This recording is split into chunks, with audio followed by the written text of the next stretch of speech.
A family worth over $120 billion almost went bankrupt a few years ago, but is now poised to become your internet provider, assuming they defeat Elon Musk in the satellite broadband arms race. With their legacy for innovation, risk-taking and business development, there's every reason to think you will be sending checks to the Ambani family. And the guy who'll be cashing them in will be their patriarch, Mukesh Ambani. He made global headlines when he spent $600 million on his son's extravagant wedding. But that was only 0.5% of his total net worth. To him, hiring Beyonce for a personal show costs the equivalent of the loose change he finds under the couch cushions. No wonder he's the richest person in Asia and the 11th richest person in the world. But you don't become that wealthy without making a few enemies or powerful friends. He's been accused of getting too close to politics and meddling with markets. Not to mention his lavish displays of wealth stand in stark contrast to the slums surrounding his personal skyscraper. Yet there are those who say he and the rest of the Ambani family are a force for good. They've raised India out of economic obscurity and transformed it into a market force to be reckoned with. Without them, India wouldn't be on the fast track to becoming one of the largest economies in the world. No doubt, a booming economy provided a strong foundation for India's emerging space industry, tech services and financial centres. And to think, it all started with a small boy from a small village deciding to sell textiles from a single room. So how did the Ambanis join the super duper rich? And does widening the wealth gap in India justify helping to set up the nation to become a superpower? To answer that, we need to travel 100 years ago. In the small town of Chorwad in Gujarat, a humble schoolteacher and his homemaker wife were about to welcome another son into the world. It's the 28th of December 1932. Dhirubhai Ambani was born. Little did they know that their son would go on to become a business magnate and even appear on a postage stamp. Though Dhirubhai was more interested in commerce than the traditional studies pipeline his father desired, the values of hard work and education he received from his parents and siblings would become invaluable. So once he had completed school, he left for the city of Aden in modern-day Yemen to get business experience. Some reports say he got a menial job as a gas station attendant, but that's overshadowed by the fact that 16-year-old Dhirubhai was hired by Abes & Co., one of the leading trading firms at the time. Here, Dhirubhai learnt about pricing, commodity markets, and the nuances of importing and exporting spices and textiles. Starting as a clerk equipped him with knowledge in management, contract negotiation, and other business acumen. But by far, the most valuable skill would be the arbitrage of currency trading. This knack for market fluctuations and timing trades would pay dividends later on in his career. Literally. However, a man like Dhirubhai wasn't going to stay an employee forever. He wanted to be a boss, and he sensed opportunity was in the air. About a year before the young Dhirubhai moved to Aden, India had gained independence. With it came the violent partitioning of India and Pakistan, which not only caused untold suffering, but set many industries back as people took their livelihoods and specializations from one region to another. 10 years later, and one particular industry was in a state of chaos: textiles. As any one of our dedicated viewers would know, where there is chaos, there is opportunity. And Dhirubhai saw an opportunity to capitalize on the textile industry. A second cousin in Yemen became his business partner, which helped their import-export business hit the ground running. Yet he and his cousin didn't exactly see eye to eye. His cousin was more cautious and was hesitant to stockpile polyester because it would have added to overheads. But Dhirubhai was a risk taker. He recognized that prices would change, so reasoned if they had stock, they'd be able to profit off changes in the market. Many people would have agreed with the cousin. A stable job and safe business is a blessing when you're raising a family in a 2-bedroom apartment. By now, Dhirubhai had taken a wife. He had children on the way. However, the young entrepreneur knew that despite the pressures on him to provide, if he didn't take the opportunity to cut his own path now, someone else would beat him to the pot of gold. So, in 1958, the 25-year-old husband and father returned to Mumbai to begin his own business in earnest. He established Reliance Commercial Corporation with just $200 and a single room containing 1 table, 3 chairs and a telephone. But by the time its founder passed away on July 6, 2002, he'd be worth a staggering $2.9 billion. His wealth and legacy would be so revered that the then Prime Minister said of his passing, "The country has lost an iconic part of what an ordinary Indian fired by the spirit of enterprise and driven by determination can achieve in his own lifetime." So how did Dhirubhai go from $200 to $2 billion? And how did his son grow the empire into becoming an even more formidable industry player? It's time to learn how history works as we track the 100-year rise of India's richest family. Dhirubhai's polyester trading business elevated his family's standard of living. Though far from the super rich they'd eventually join, their middle-class life was still humble. They lived in a community, and the children took public transport to work. Despite an influx of cash, they still lived well within their means. However, things changed when Dhirubhai started vertically integrating his company. That's because this move would set his family up for a lifetime of riches. In 1966, Dhirubhai set up a textile mill in Baroda to focus on production. This kept costs down and profit margins high, enabling him to grow steadily. However, without a killer product to manufacture and trade, his company was destined to become a big fish in a small pond. But by the mid-70s, his company created a game changer, Vimul. This revolutionary fabric is a household name in India, and the success elevates India's textile industry with Dhirubhai at the front of the queue. Vimul is such a big deal because it boasts DEO2. That's a fancy marketing term for the fabric's innovative ability to reduce the growth of microorganisms, thus staying fresh for longer. And its wrinkle-free qualities reduced the need for ironing, which in turn reduced the workload of homemakers. So wearing clothes made from Reliance meant you looked and smelled better than other people. Nowadays, wrinkle-free, smell-resistant fabrics are a staple of brands like Uniqlo, Topshop and Nike. But back in the 70s, this was the equivalent of coming up with the iPhone in an era of dial-up modems. And with a stellar marketing and branding campaign behind the hot product, including one of the first brands to use mass media advertising, Reliance secured the momentum it needed to go public in 1977. Yet it wasn't a typical IPO. Dhirubhai was very much interested in a people's company.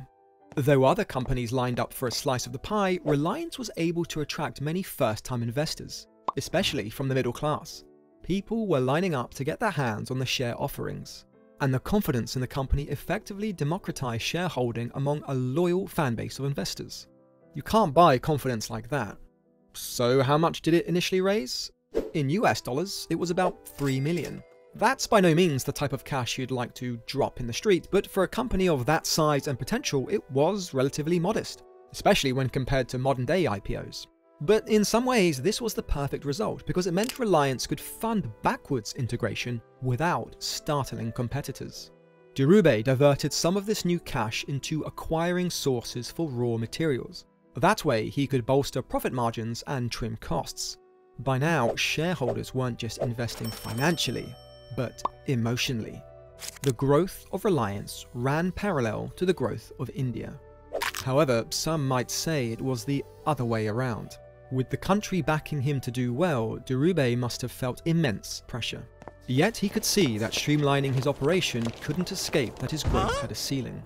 A fish can only grow as big as the pond it's in, so he found a new water source to swim in. Reliance entered the petrochemicals market. It seems his short time pumping gas as an attendant was prophetic. A hand in petrochemicals not only meant he'd be able to keep processing and refining in-house, but it also set him up in a larger industry with bigger players. This big fish in a small pond had found a shortcut to a river. Forging relationships with new clients in different sectors guaranteed his business aspirations, and petrochemicals would fly under the radar because his roots were in textiles. To them, he was just the fabrics guy. In reality, he was getting ready to set up new divisions in energy, telecommunications, and retail, and all of them would rely on the groundwork being set up by his bold move into petrochemicals. However, he needed capital to back it up, because once his plays became public knowledge, he'd need to outrun competition. So the next step was being listed on the New York Stock Exchange. In October 1993, Reliance did just that and was the first Indian company to ever be listed. The value? $150 million. In 2024 dollars, that's over double, about $327 million to be exact. Now, that doesn't seem like a lot today, but this opened the floodgates to international capital and markets. From here, Reliance grew fast. It capitalized on the inroads built at the start of the decade to get into the energy sector. First with its Jumnagar refinery project, initiated in 1996 with operations commencing in 2000. Today, it is the largest oil refinery on Earth. In fact, it's a super refinery that can process 1.23 million barrels per day. 1/3 of India's oil consumption is down to this behemoth of a complex, as well as 1.6% of global output. With this tool under his belt, Dhirubhai could produce the petroleum products and petrochemicals to support his own business, as well as his competitors. He also used the New York Stock Exchange success to capitalize on his telecommunication projects. First in 1995 with Reliance Telecom to test the waters, but by 2002 Reliance launched Reliance Infocom to provide mobile and internet services at affordable rates. Suddenly, mobile phones were accessible to millions of Indians. Things were already in motion for Reliance to finally enter retail with, you guessed it, Reliance Retail. The move would eventually include things like supermarkets, convenience stores, and specialty stores, and once all three of these new divisions were linked and streamlined, Dhirubhai would take Reliance to even greater heights. Unfortunately for him, he would pass away before he could see this next phase implemented. On the 24th of June 2002, he suffered a major stroke. After spending a week in a coma, he kicked the bucket on 6th July 2002. But Dhirubhai had been preparing for this day. There was no point building an empire if the fight over your heir would bring it to ruin. Way back in 1986, he'd experienced his first stroke, which left him with a paralysed hand.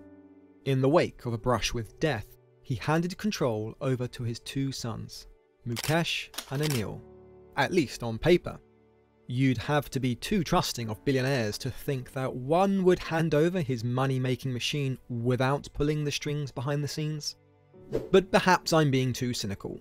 Any son would ask his father for advice, especially when taking over the family business, and every son would also want to prove the old man wrong. Every son would want to show the world that he can do it on his own. And given Mukesh's track record of making Reliance even richer, maybe Dhirubhai really did step down back in the 80s. We can't know for sure, but what we can know is Mukesh and his brother Anil didn't see eye to eye. When their father put them both in charge, it signalled the lack of a clear succession plan. Perhaps Dad hoped the sons would share and play nice. In the end, their own mother had to intervene to end the squabbling once and for all.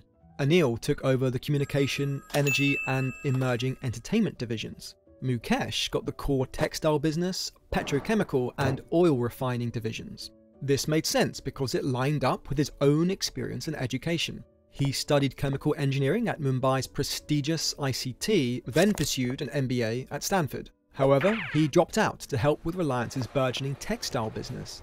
That's worlds apart from bussing tables at your dad's restaurant, but it nonetheless meant he got hands-on experience growing the company, and he proved vital when it came to securing access to raw materials for when the company moved to backwards integration.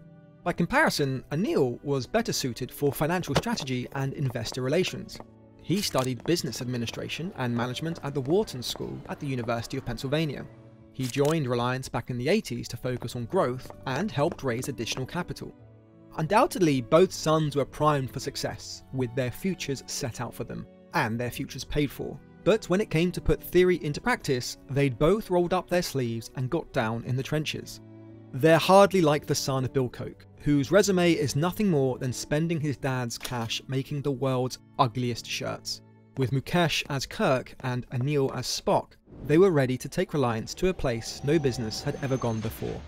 The oil refinery was expanded. Reliance Fresh was rolled out to dominate the grocery sector. But the real game changer was Reliance Jio in 2016.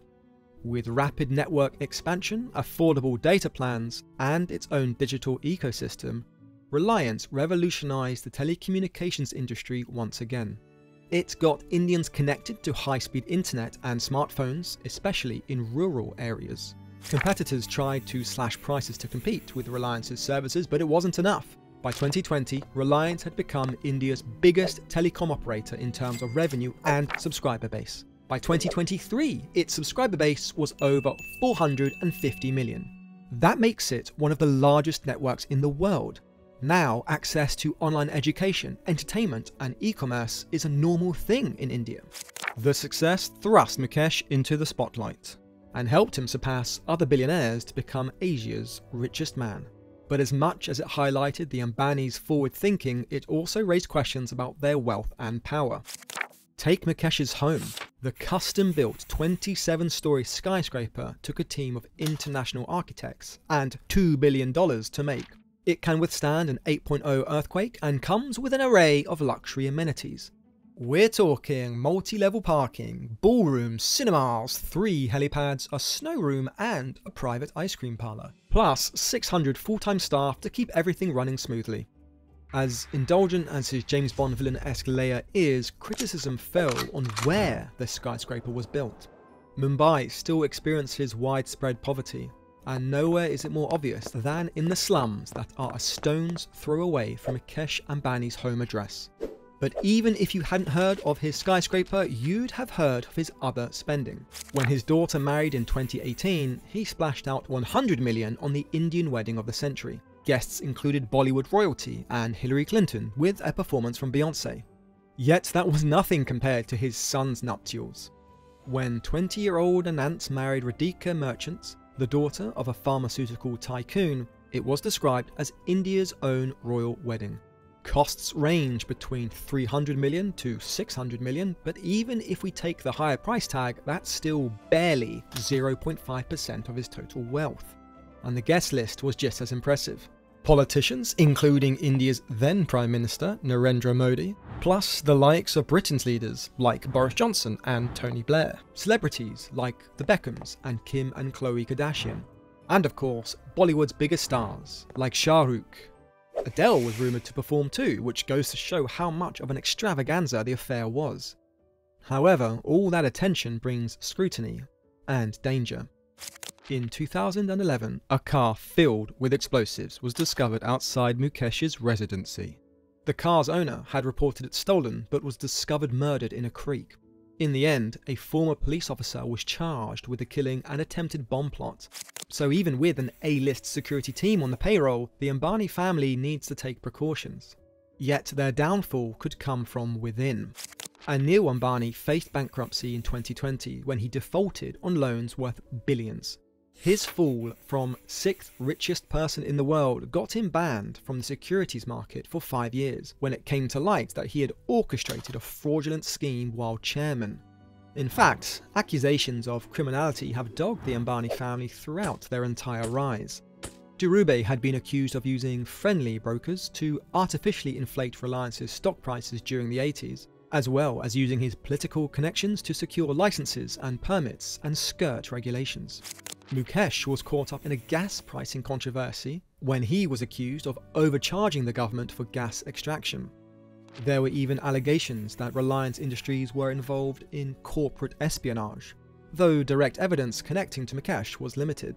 But that's par for the course when a super-rich tech giant keeps things a family business. Other Ambani family members have been put, or will be put, in charge of Reliance's divisions. Mukesh's other son, Akash, is the chairman of Reliance Jio. He will likely become a bigger name if Reliance manages to beat out Elon Musk in the satellite broadband fight.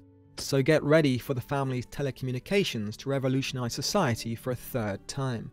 Alternatively, the Ambanis may become more synonymous with politics. It might be some time before one of the clan is elected prime minister, but with their ties to power, it's not out of the realm of possibility. If the Trumps can go from business royalty to political dynasty, why can't the Ambanis? After all, the relationship between Reliance and India is very much a chicken and egg sort of question, which exactly helped the other grow. The track record indicates that as much as the Ambanis have widened the wealth gap of India, they've also elevated the GDP of the nation. That's a pretty solid narrative to build a political campaign from, unless another marketplace scandal ends their chances. But that seems unlikely. right? At this rate, the only way the Ambanis can vertically integrate their company any further is if they use their political inroads to merge reliance with the government. Given their super rich empire started with textiles, it would be fitting if they ended up changing the fabric of political power. But what do you think? If you liked this video, check out our one on China's first billionaires to find out how another emerging superpower keeps close ties with its richest citizens. And be sure to subscribe to keep learning how history works.